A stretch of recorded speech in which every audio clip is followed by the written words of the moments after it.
Well, as you know, healthcare reform, or the ACA, is constantly being reviewed, but at this point, there is an immediate need to understand the next benchmark being implemented. What am I referring to is the Summary of Benefits and Coverage, or an SBC.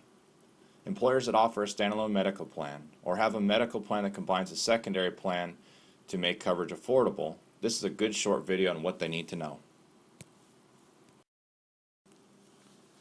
The rules of the SBC are relatively straightforward. Any medical plan that renews on September 23, 2012 or after must provide the SBC to all eligible employees.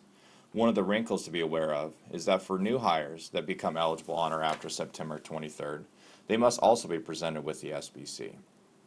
One key component is that summary benefits and coverage must also be provided at open enrollment or to new hires if the employer has a health reimbursement arrangement or contributes more than $500 to the employee's FSA or health savings account.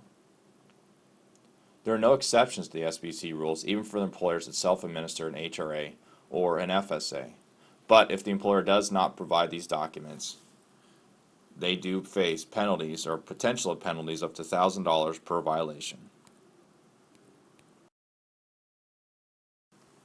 So what is an SBC? Well, that is relatively straightforward. The summary benefits and coverage illustrates to all eligible employees what the plan covers. It also demonstrates what the patients would pay if they had a newborn or were managing diabetes.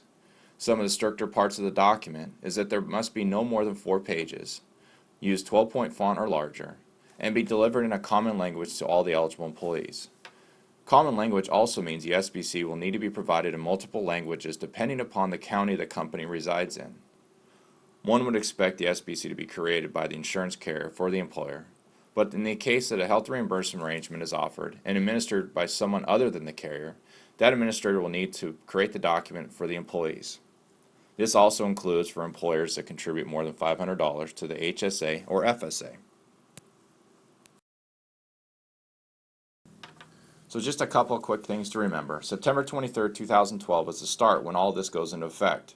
And if the employer has an HRA, FSA, or HSA, as we described it before, there could be some additional steps that the employer administrator will need to prepare for, especially for multiple language type scenarios.